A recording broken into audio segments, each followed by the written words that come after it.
সাধারণ মানুষের কষ্ট লাঘব ও সেবার মান বাড়াতে জাতীয় ক্যান্সার গবেষণা ইনস্টিটিউট ও হাসপাতালকে ১ কোটি টাকা অনুদান দিল জামায়াত ইসলামী।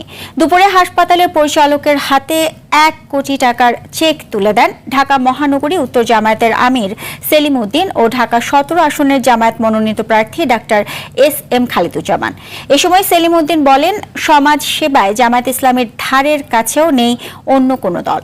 নির্বাচন যথাসময়ে হতে হবে উল্লেখ করে সংস্কার ছাড়া নির্বাচন দেশের মানুষ মানবে না বলেও হুঁশিয়ারি দেন মহানগরী উত্তর জামায়াতের আমির। কোন তামাশার নির্বাচন বাংলাদেশে জনগণ হতে দেবে না। জামাত ইসলামী অলওয়েজ একটা নির্বাচনমুখী দল। ইলেকশন ফেব্রুয়ারির প্রথম সপ্তাহে হবে, একদিন পিছাইতে পারবেন না।